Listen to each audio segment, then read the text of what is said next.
आता रोज जिमला जातो मी, दुसरं काही करीत नाही. लोकांना वाटतं मी येडा आहे. मी येडा नाही, मी सायको आहे. साधा सायको नाही, फिटनेस सायको. आणि एक दिवस ना फिटनेस इन्फ्लुएन्सर बनेल. इंस्टाग्रामवरती व्हिडिओ टाकीन, त्याच्यात मला स्पॉन्सरशिप मधून पैसे येईल आणि त्या पैशातून परत जिम टाकीन. जिमला येणार लोकांकडून परत पैसे घेईल आणि या सगळ्या पैशातून आहे ना वे प्रोटीनची कंपनी टाकेल.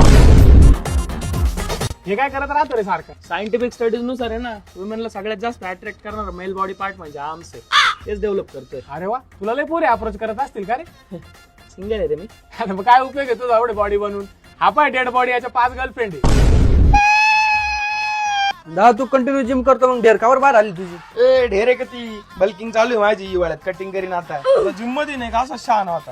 क्रिएटिंग घ्यायचं पण पाणीच पेत नव्हता. लालन 70 mm चा काढा. अरे अख्खा डॉक्टरांचा स्टाफ लावला तरी काढा बाहेर निघा ना. मग रे दादा शेवट भुगा करून बाहेर काढायला लागला. वाळू वाळू बाहेर आली. भावा जिम सोडून अजून काय काय करतो रे तू?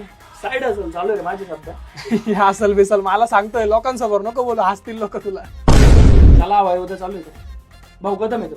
जोक मारतो काय डोक्यात एक का फोडीन. अरे चष्ट केली एवढं कशी रे? तुझ्या वजन एवढं ना रोज बेंच प्रेस मारी तुम्ही खूप यातच आउट करीन. निघून माया का रे, तू जिमला जातो तो यामध्ये स्टॅमिना असेल आहे ना? मग रेस लावतो का शीतासोबत? कधी पण लाव, ये इकडे चल. त्या बाई ती नेट दिसते ना, हा. तिला टच करून रिटर्न यायचं. ठीक आहे, चाल. 1 2 3 स्टार्ट.